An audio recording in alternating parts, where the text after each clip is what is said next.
Rien que de la viande crue. Depuis des mois. Mais ce n'est pas le pire. Non. Ce sont les os et les dents. Ils vous coupent la gorge en descendant dans votre estomac.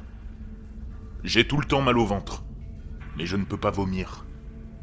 Jour après jour, c'est toujours la même chose. La traque, les cris, l'inévitable silence, seulement ponctué par le claquement de nos bouches qui mastiquent la chair. Je le vois aussi dans les yeux des autres. Nous sommes tous dégoûtés de nous-mêmes. Certains pleurent en mâchant. J'ai passé ce cap il y a plusieurs semaines. Avant d'être mordu, j'avais fait tout mon possible pour rester en vie. Je nous avais enfermés, ma femme et moi, bien en sécurité dans le sous-sol.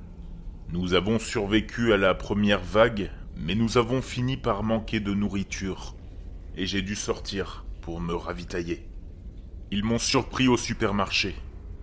Ayant trouvé quelques boîtes de haricots, j'étais tellement excité que j'ai baissé ma garde. Juste une seconde. Lorsque j'ai senti des dents s'enfoncer dans mon bras, j'ai su que c'était fini. Le taux de contamination était de 100%. Pas de remède, pas d'immunité.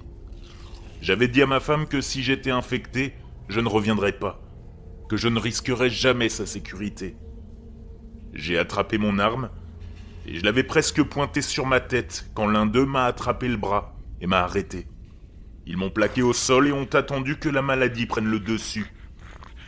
Le virus ne partage pas ses pensées avec moi, donc je ne comprends pas encore tout à fait ses actions.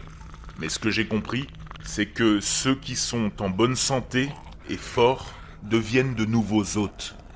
Ceux qui sont vieux, faibles, blessés, beaucoup de femmes, la plupart des enfants, deviennent de la nourriture. Il s'est écoulé plusieurs heures avant que je n'entende sa voix. « Ben, où es-tu » ? « Non, je lui avais dit de pas bouger, de ne jamais venir me chercher. » Désespérément, j'ai essayé de lui crier de s'enfuir, mais je ne contrôlais plus mes cordes vocales. Je ne contrôlais plus rien. Avec horreur, j'ai vu mon propre corps se soulever du sol et suivre les autres dans sa direction. Elle a essayé de s'enfuir, mais elle n'a pas été assez rapide. Nous l'avons rattrapée en quelques secondes. Je l'entends encore crier chaque nuit, et je me vois en train de faire des trous dans son beau visage. Maintenant, je souhaite mourir. Tous les jours. Chaque fois que nous trouvons un nouveau groupe de survivants, je prie pour que l'un d'entre eux me tire une balle dans la tête. Qu'il me fasse exploser la cervelle. N'importe quoi qui pourrait mettre fin à cette folie. Aujourd'hui, je me suis dit que j'allais avoir de la chance.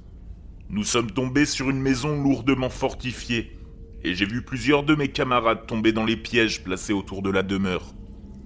Malheureusement, j'étais dans le groupe de ceux qui ont réussi à franchir la porte. Le survivant a arrêté quelques-uns d'entre nous avec son arme, avant d'être à court de munitions. Et, inévitablement, nous l'avons submergé en nombre et l'avons maintenu en place. Il était fort, il allait devenir un nouvel hôte. Dans le malheur, je me suis dit qu'il n'y avait pas de nourriture, personne à manger pour le moment.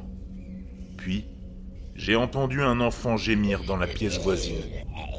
Et nous avons tous tourné la tête.